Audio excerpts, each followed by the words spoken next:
Good evening and welcome to Wisdom Walk here on Black Hole Radio and my YouTube channel, Wisdom Walk to Self-Mastery. I am your host and guide, Jujapa Maria Ensaroma. And wow, y'all, wow, we have come to the final month of 2019. We should all be clapping. We should all be clapping. This has been an incredible year. And December is the third and final fire month of this mind-blowing, transformative mineral year of clarity, confidence, and courage. You know, in many places around the world, 'tis the season to be jolly, to remember our humanity through religious holidays, and participate in the spirit of giving. The year 2020 heralds the beginning of a new decade, an era that promises radical and dynamic evidence that we as a human species are evolving and have evolved probably a little more than what we really allow ourselves to accept. Yeah. So my theme for this month is preparation for 2020.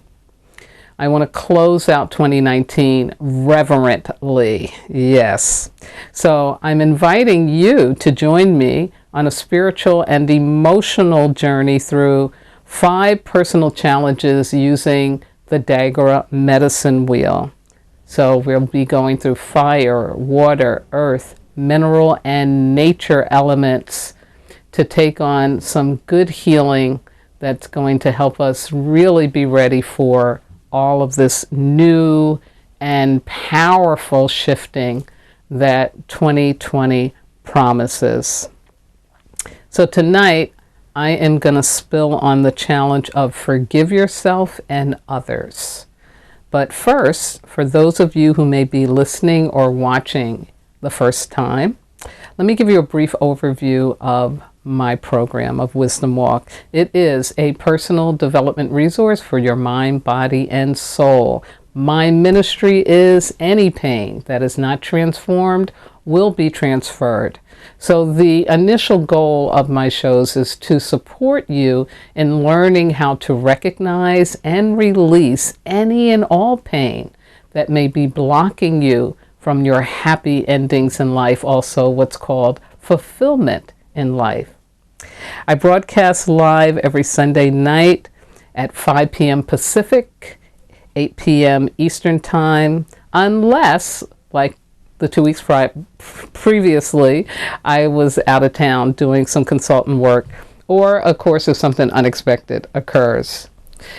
I also want you to know, if for some reason, when you are listening to this over the internet and you have a problem with your Wi-Fi, you can listen to the live broadcast over the phone. And here's that number. It's area code 563-999-3089.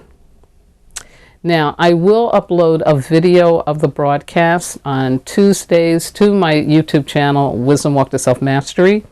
And you can ask questions, make comments on my website, which is www.wisdomwalktoselfmastery.com. And of course, if you're watching this as a YouTube, you can do all of that in the comments box below the video. But right now, I invite you to just sit, lay back, and open yourself up for an exploration of your inner landscape, where you can connect to your soul and discover the true treasure of being human. Now, I always begin my programs by honoring the ancestors. And that's so important because these are the people whose shoulders we're standing upon. These are the people for whom, if they hadn't lived, we wouldn't live. And I recently saw the film Harriet about the great Harriet Tubman. And it was just a wonderful, wonderful reminder about the fact that, you know, people really made some serious sacrifice and did some really courageous things for us to be here today and to be valuing freedom, to know that it is not okay to think that one human being can own another human being or even dispose of another human being. And Harriet Tubman was one of the many, many, many people, but she was an outstanding person who really brought that home, brought that chicken home to roost. And, it wasn't that long ago. It really wasn't that long ago. We're talking like, 1860s, just about 150, maybe now 160 years ago. So it hasn't been that long. And it's important for us to remember that, there were people doing things, being things that got us to where we are. And so I want to honor that. And because my theme tonight is about forgiveness, I thought it would be great to take a moment and call up those ancestors for forgiveness, because we need help with that.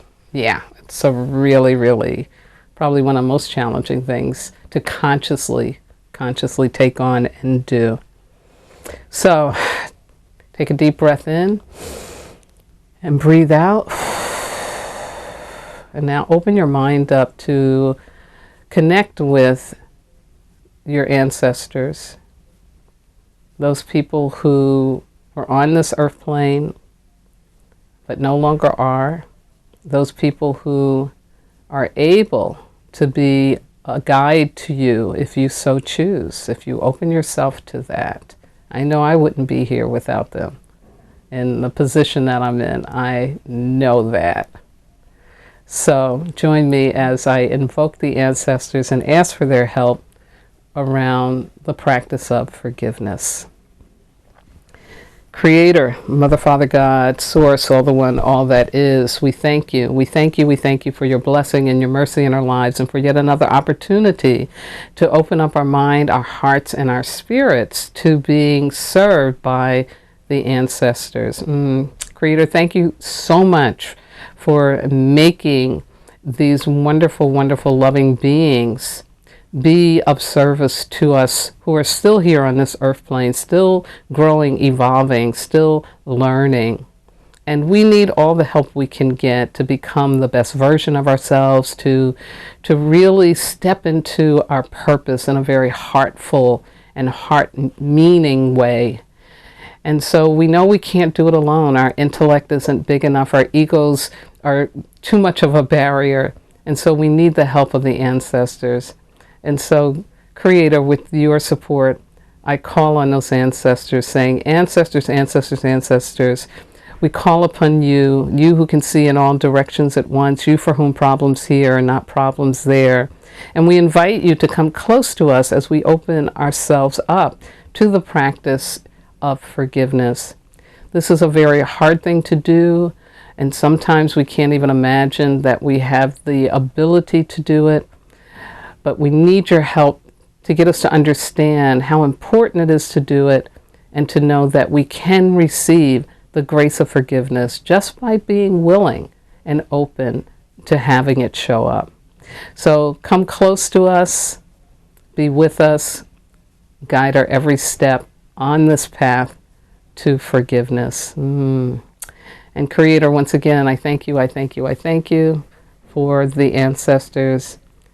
And I ask and thank you for the blessing of all this in the name of all that is holy. I say amen. Asher ho asah, shinga bismillah, and so it is. Asher. All right. Now, I am so excited about the elemental and astrological information that is going on this month. There's a lot of stuff, and it is, and it's not just the ending of the year. We're dealing with the ending of a decade, yeah, and not just any decade. It's like it's the end of the second decade in this 21st century. So it's pretty significant. So let me start off with the elemental wisdom. And for those of you who may not know what that means, you see this side. See that little book there behind me? It's called The Wisdom Walk to Self-Mastery, and I will flash it at the end of the video. And those of you who are listening, referring to my book, The Wisdom Walk to Self-Mastery, because in there I explain about the Dagara Medicine Wheel and its importance in helping us get balance and to transform our pain rather than transfer it. And so each of those elemental energies also can help guide us during our week. And so this week, starting on Tuesday, because January 1st came about on a Tuesday in 2019, this Tuesday is December 3rd, and we are going to have a nature week until the 9th, until Monday. So here's the opportunities that are available to us this coming week and what we can put our attention on to help us. And it's all about being flexible. Yeah. It's about trusting the process, surrendering the attachment to your plan. You know, when we make up what we think is the best way for our dreams to come true, we are sure to be disappointed. I think it was Ayanna Van Zant's quote that she says, you want to make God laugh? You tell God your plans. Yeah. So we need to trust that the universe, with its unknowable ability to make things happen in the right way and at the right time, is more powerful than your brain or that of any other human. Want it to be right for you more than just wanting it. Let go of trying to figure it all out. Do what is right in front of you to do at the present time, and know that more will be revealed. Connect with the magical and tricky energy of the nature element, whether that is in the form of plants, trees, flowers, animals, or humans. And this will help you accept the greater order and direction that you are being asked to experience, especially this week. Yeah. So again, flexibility, being flexible. Now, with every opportunity, there comes distraction, things that can pull us off of, being able to carry out this wisdom. And so here are the distractions that you want to be on the lookout for. One is being arrogant or stubborn. You're thinking you really know it. Stay away from that. Attempting to change a no into a yes. Yeah, and for those of you who are into selling insurance or any kind of sales, if you come across a no, accept it and move on. Because if you accept your no, you will eventually get to your yes. Don't waste time trying to change a no into a yes. Perceiving things as win-lose. Yeah, big distraction. Despairing and trying to go back to a place that you know best, meaning being afraid, right? Being afraid of moving forward, trying to squeeze back through that hole, I call it. And then last but not least, beating yourself up for situations and or outcomes over which you have no control. Yeah. There are many, many things in life we have choices about, but there are some things that we really don't have any control over, and that's usually other people. And so, we need to be able to accept that and focus on the only thing that we can change, which is ourselves. Now, next Tuesday, after this week, on the 10th of December, we'll be moving into an Earth Week, a time to give support and pay it forward. And I'll tell you more about that in the next program. Now, astrological. And I'm probably going to be talking about this all month long because it's just really big, wonderful stuff. And it's so cool that, the astrologists have this stuff all mapped out. I just really, really like the science of astrology. So, what's going on that has everybody like, ah, is that on January the 12th of 2020, Saturn and Pluto are going to conjunct in the sign of Capricorn. Now, what's a conjunction? So a conjunction is when you have two planets. Now remember, everybody's rotating around the sun, right? We're all rotating around the sun. Earth and Neptune, Jupiter, Pluto, everybody going around the sun. But not everybody goes around the sun at the same rate and in the same way. So conjunction is when you have two different planets actually coming very close together they're meeting together very close, and the horoscope sign is the part of the sky in which they're meeting. So, astrologers have mapped out the sky according to the horoscope.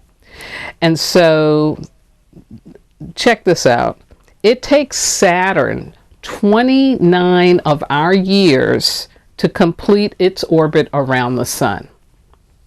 It takes Pluto, you ready for this?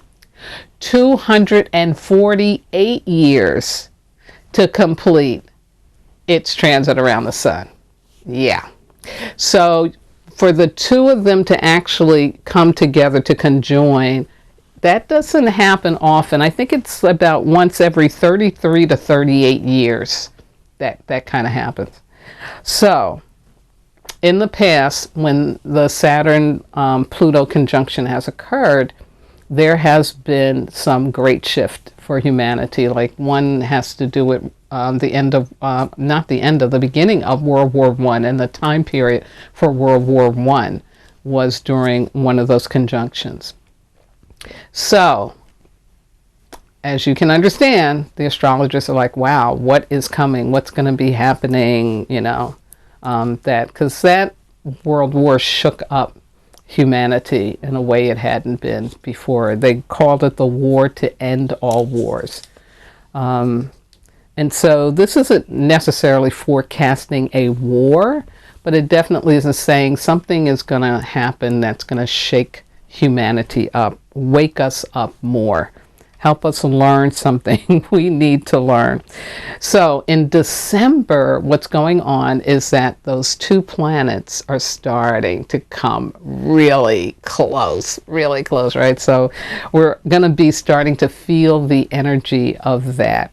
So there are like 11, 12 different aspects astrologically, astronomically, that are going on that are significant. And this week coming up, there are 3 of them that I will tell you about. But eventually, there's going to be a solstice, right? Because we're moving from the fall into the winter, and so we'll have equal days night and equal days day as the sun begins to now start rising up in the northern hemisphere, and it's the opposite, of course, in the southern hemisphere. But there's also going to be a new moon total solar eclipse. Yeah. On Christmas, on the 25th to the 26th. Very interesting. So anyway, this week, here's what's going on. Tomorrow, on December the 2nd, Jupiter enters Capricorn, a sign of Capricorn. Because right now we're in Sagittarius, but Capricorn comes after that. But the planet of Jupiter is in that position in the sky for Capricorn. Now, this is one of the most important transits of the year because Jupiter only changes signs once a year. So it was in Sagittarius, now it's in Capricorn. And when it does, the astrologers say it always brings changes in your life. So starting tomorrow, be on the lookout for something to change. And in a good way, like something you've been waiting for, something you've been anticipating. If it is something that shows up that is not what you want and it's disappointing, it's heartbreaking, just know that that is going to turn into treasure for you eventually. And try to hold that perception of it. Because whether it is what we call good or bad, it definitely is going to bring change. So that's tomorrow. Then the next day, on Wednesday, and let me just jump back. Like I said, I'm so excited. I'm so excited about between the elemental and the astrological, because Tuesday begins a nature week, right? And it's also, Tuesday begins a nature week. Monday astrologically is about big change, and of course nature is about change, and so both elementally and astrologically it's saying, yeah, some change is coming. And so again, being flexible, that reminder to be flexible, to open up, go with the flow, be in the learning mode, because things are shifting. Then the last one for this week will be next Sunday, and I'll mention it again, but that is, oh wait, I'm sorry, I skipped one. So on the 3rd, on Wednesday, I get so excited about this stuff, oh my God. On the 3rd, this is really, really, really cool. Really cool, because this is Venus conjuncting the south node of the moon in Capricorn. What does that mean? That means that Venus, which is the evening star, doing this conjunction with the south node in Capricorn, symbolizes the essence of love. Honest, wise, mature, enduring, everlasting. So what we really, really want love to be. Okay? And so if you want to know what love is, the astrologers are saying that during this time on December 3rd, it's a really good time to find out.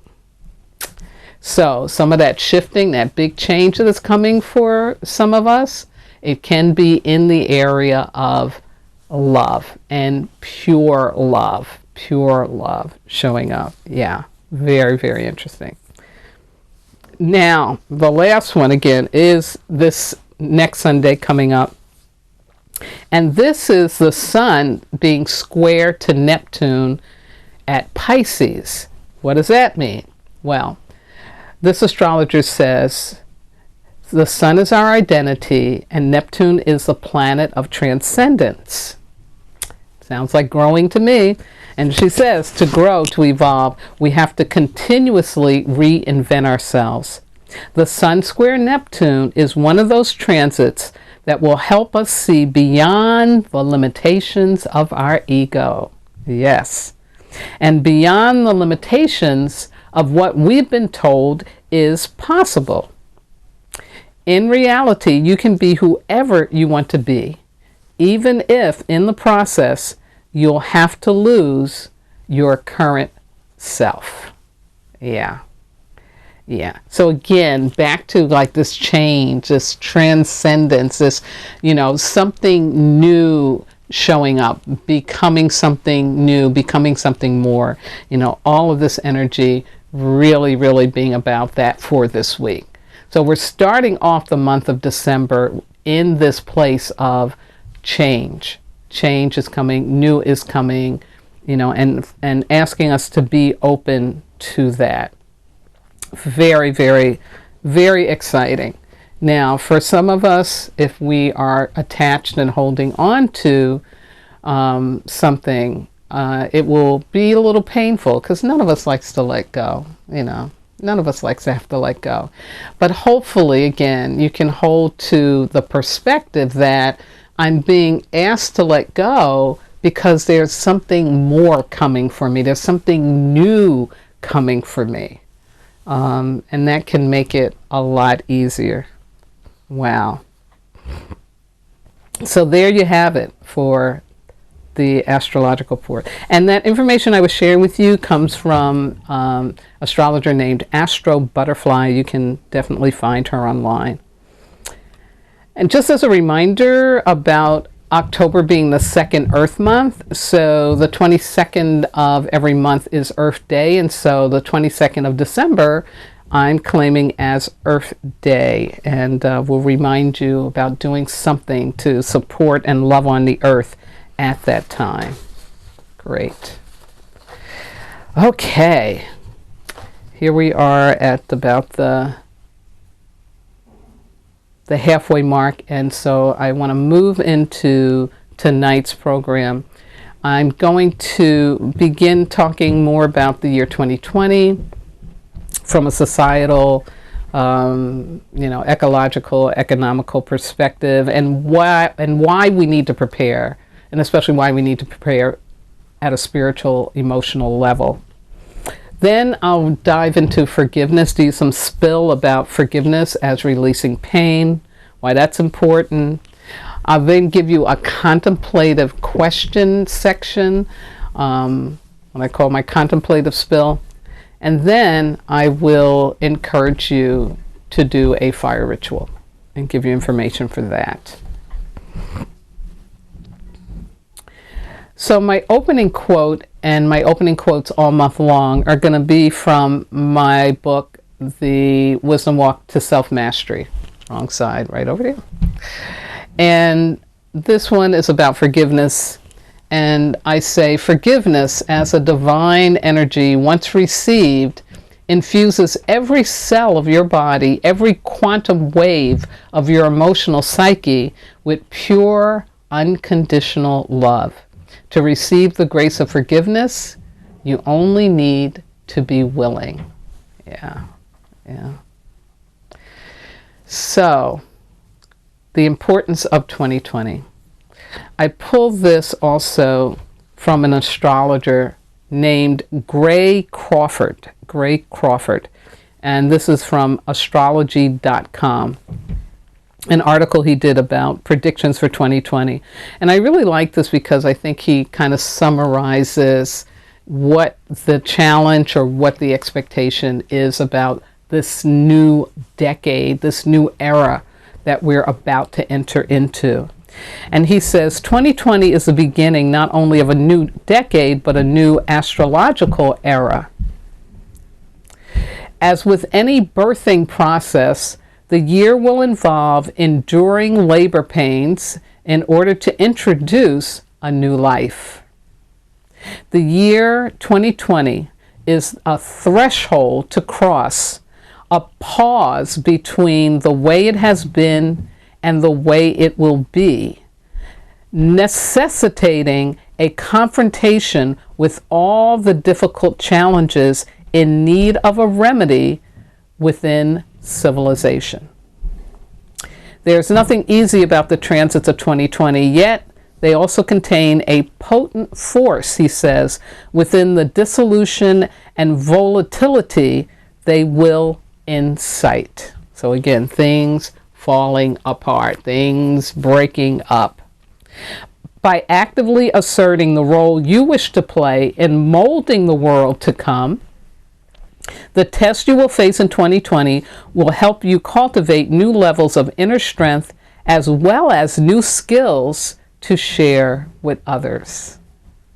I just love that. I think he encapsulated it all. It's like, yeah, we're growing as a human species. Here's why we're growing. Here's what's coming. Here's why it's coming. It's like, bam, all in there. I really, really think that's so important for us to understand. Another way to look at this is think about 100 years ago. It was the beginning of the 1920s. And the 1920s comes, of course, after the world comes out of the worst war ever, the war to end all wars.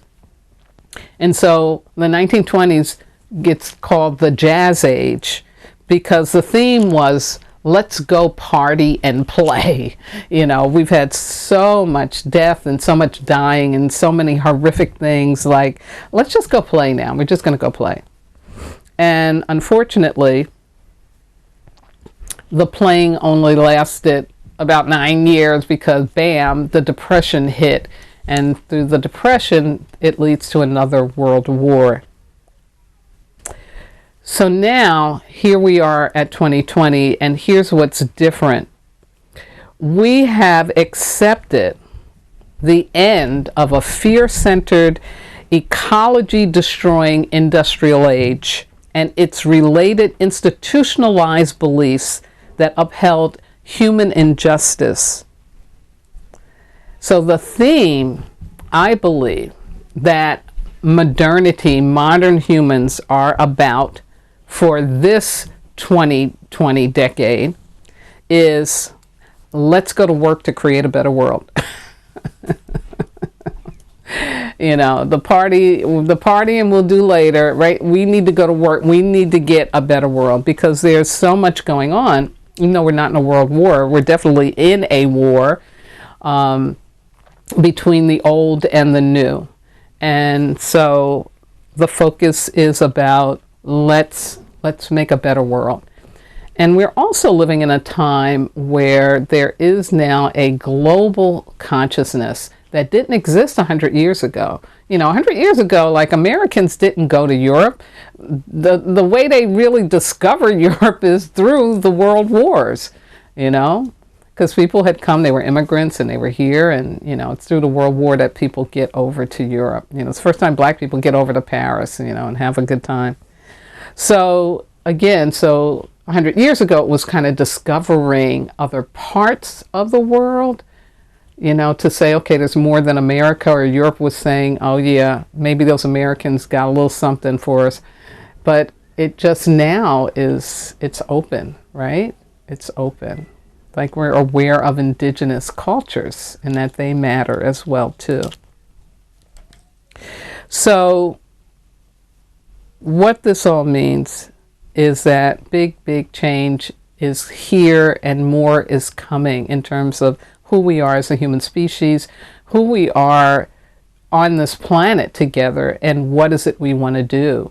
You know, the fires in the Amazon brought attention from people around the world. There are also fires in Africa, which also require attention too, because these are like jungle areas, this beautiful ecological systems that are burning and that we depend on as a human species in ways that we just aren't even aware enough of how much we rely on them. And so, you know, all of that is saying that, yeah, something's got to change, something's got to change. So we need to prepare for a whole different way of being in this world.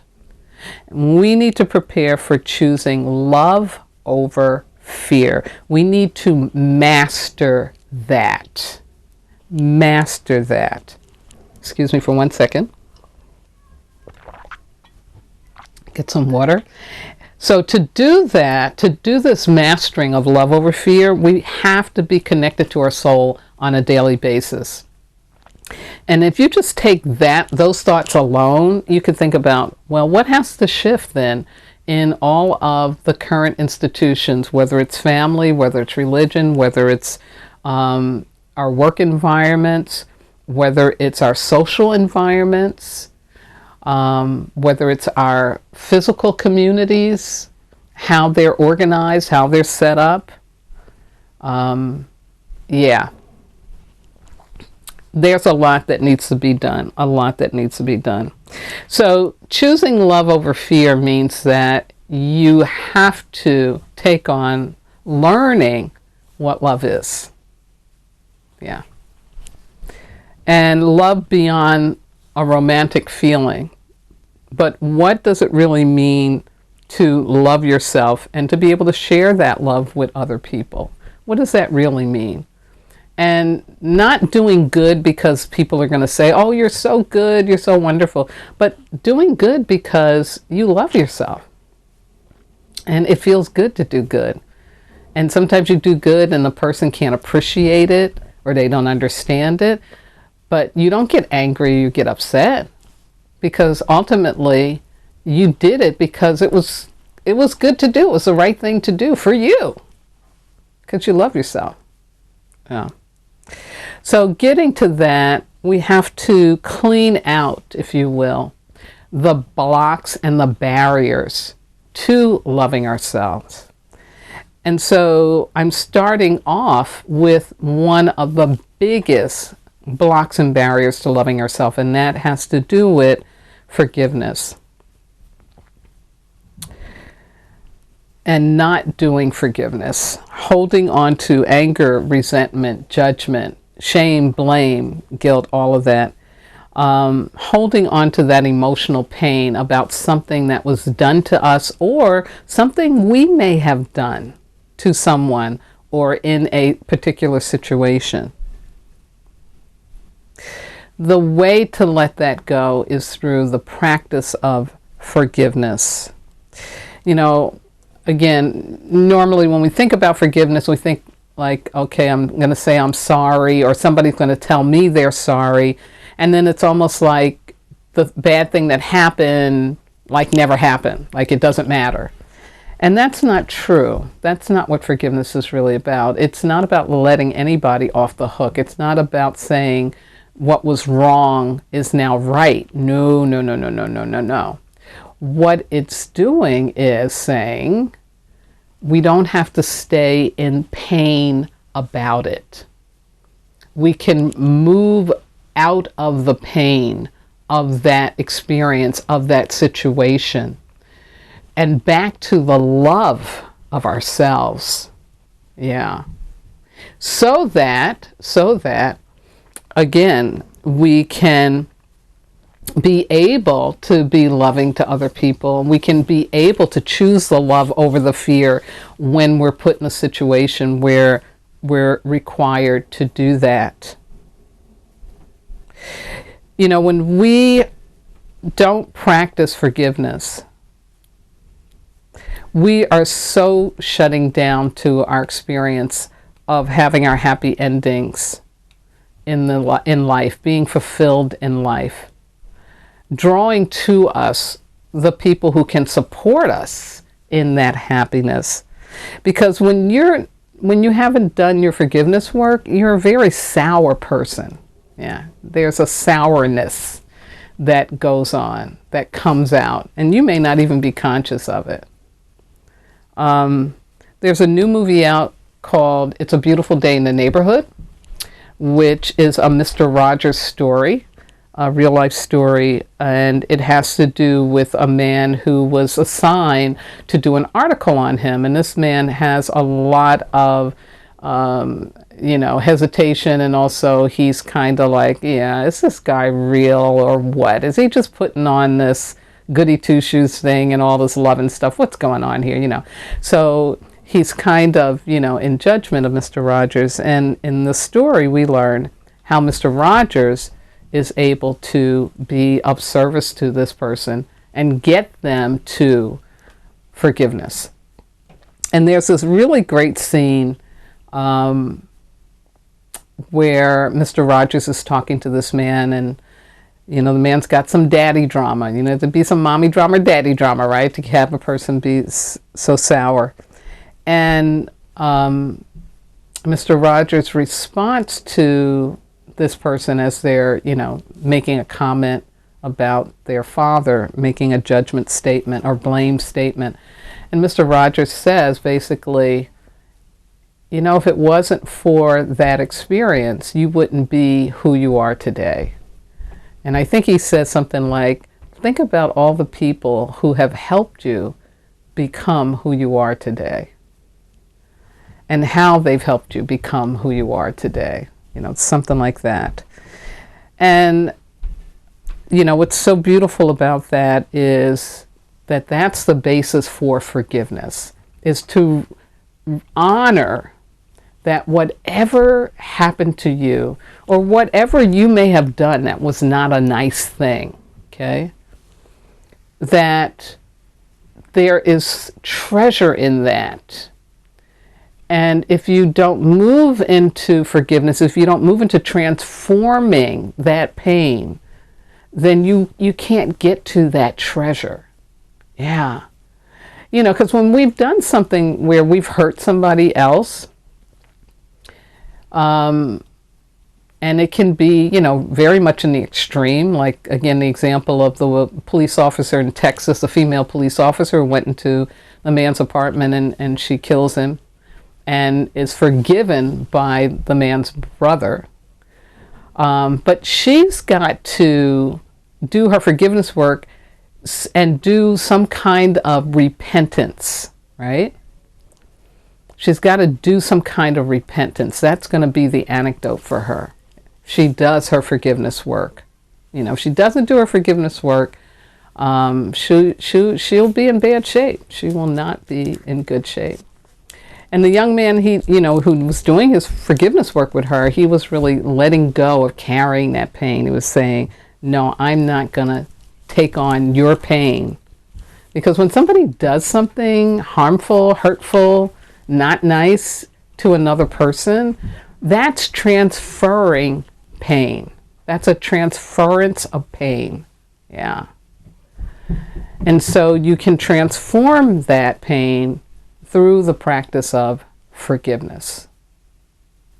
And again, as I said, it's not about letting somebody off the hook. It's not about, no, this never happened. It is removing yourself from being burdened, from being weighted down, from being closed off from your joy, from your happiness, because of the pain that you're carrying. Yeah. So let me ask you some contemplative questions to think about to get at where you may need to practice some forgiveness. And I also want to say, as human beings, this is just part of our journey. We're going to hurt, and we're going to do hurt in some way, shape, form, or another.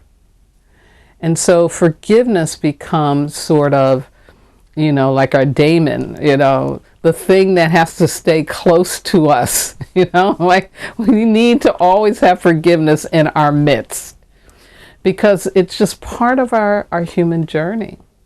Yeah. So here's some contemplative questions. Number 1, I want you to think about who are the skeletons in your family closet. And of course, by that I mean, what happened in your family that people try to hide, they don't want to talk about, they can't remember all of it, but there's something not right.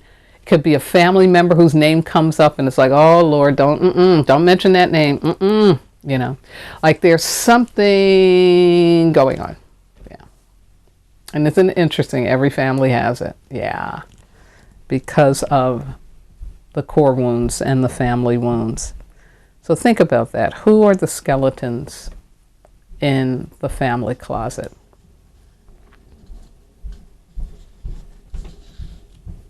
Because that needs to be forgiven. That needs to be forgiven. And even if it's something that didn't happen directly to you, you can still include that in your forgiveness practice. Yeah. Next question. Who are the people and or situations you believe you can never forgive or are having a hard time forgiving? Yeah. Think about that. And it's interesting how there can be something there that you're not even conscious of, but then something happens and it comes up. And that happened to me earlier this year around an opportunity that had come to me to do some work. And in that whole process, it brought up my remembering my experience in elementary school with a teacher who I had for years blamed as why I had to leave the school that I love and go to this other school where I was bullied and treated like, I was disposable. And I didn't realize until I was looking through, I still have one of my report cards this was in the 4th grade. And I see her name and this energy just kind of grabbed hold of me. This pain showed up and I was like, oh my God, I am still pissed at Miss Lynch. I am still wanting to lynch her for lynching me, And so I had to do some work. Because I was like, wait, I do not need that lurking in my subconscious, because all I'm going to do is call up another Miss Lynch into my life so that I really have to deal with it. No, I'm going to deal with it now. And I did forgiveness work to let that go and really to honor her as an evolutionary teacher. And if I hadn't gone through that, I definitely wouldn't be who and where I am today. So think about that. Who are those people? Some of them may come to your mind right away, but there may be some that are kind of lurking from childhood that you still are holding on to that pain. Yeah. And then the third and last contemplative question for you is, for what do you find it hard to forgive yourself? Again, for what do you find it hard to forgive yourself? So what is it that you are still ashamed of in your life? What is it that you are still blaming yourself for because something went wrong, or things didn't work out, or you didn't get what you thought you were supposed to get, whatever? What do you find that's hard? Where is it that you're carrying pain over something that you're not proud of about yourself, or you don't like about yourself because you did that?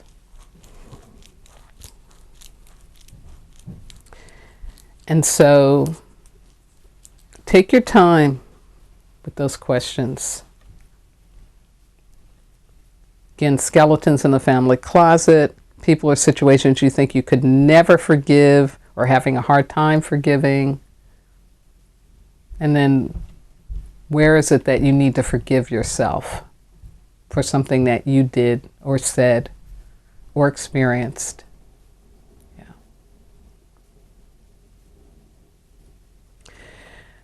So here's the challenge for this week. It is a fire ritual, which is a spiritual practice for transforming pain with fire, basically. Making a faith gesture that you're ready to transform the pain you're carrying through the grace of forgiveness. Yeah. So basically, you're going to write out on a piece of paper your answers to those questions that I shared, and then you're going to roll that paper up and tie it up with a beautiful ribbon or string. Spirit loves beauty. And you're going to place it overnight on your ancestor altar. And you can very quickly create one by using a piece of red cloth, a red candle, and pictures or items that belong to your ancestors. And of course, as you're placing your paper onto the altar, you're going to ask your ancestors to help guide you through this experience of forgiveness. Now, the next day, you will burn the paper in a sacred manner at your earliest convenience. And by sacred manner, I mean remembering to call on your God, your spirit guides, your angels, your ancestors to guide you safely through the process of releasing that pain and receiving that grace of forgiveness. And within 3 days to a week, you should notice something shifted. Yeah. In both my experience and that what other people I've worked with, they'll say that they woke up and it felt like something had left, something was gone, or they felt lighter. They just had a consciousness that something they were carrying was no longer there. Yeah. It's like a very visceral experience of the shift. So you want to look for that. And now you can refer to chapter 20 in my book, The Wisdom Walk to Self-Mastery, just right over there, for more details and support about the fire ritual and forgiveness. Let me also remind you that this personal challenge will be listed in the box below the YouTube video. I will also post it on my Facebook page, Wisdom Walk Radio. And if you haven't already, please subscribe to my channel and hit the bell to receive all the notices when I post the new videos. And thank you. Thank you, thank you. Well, we have come to the close of this beginning work on ourselves to prepare for 2020, for this forgiveness practice. And just encourage you to do it wholeheartedly, because it will really, really make a difference.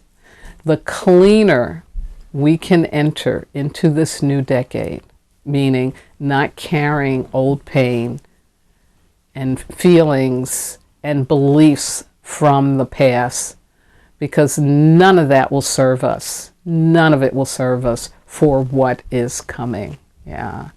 And the cleaner you are, the less resistance you'll have to the change, and the more you'll be able to participate from a place of love rather than fear. Yeah. So, to close out, I want to begin by thanking my wonderful engineer, Miss Yvette Parker, and a big shout out to all of the Black Hole Radio Be Well family. And again, thank you, thank you, thank you for being my platform and making sure that I'm able to do this important work every week. I also want to shout out to all my regular listeners and watchers out there, especially to Ms. Sarah, who has reached age 95, healthier than last year, and full of excitement for new things. She's ready for this next decade. Oh yeah, she's ready. And to all of you who have wisdom walk with me, and you know who you are, big shout out to all of the staff of the Alma Center. And thank you again for allowing me to come and love on you in the way that I did. I had such a fabulous time, and look forward to continuing to be of service to you. To my family, my spiritual kin, my transformational leadership colleagues, and medicine brothers and sisters all around the globe, and those of you who may be listening or watching for the first time, thank you, thank you, thank you. I could not do this work without your support. Now, next week I will continue December's theme of preparation for 2020 with Make Peace with Your Past. Yeah. Natural next step after the forgiveness work, right? Again, my Facebook page is Wisdom Walk Radio, my YouTube channel, Wisdom Walk to Self-Mastery.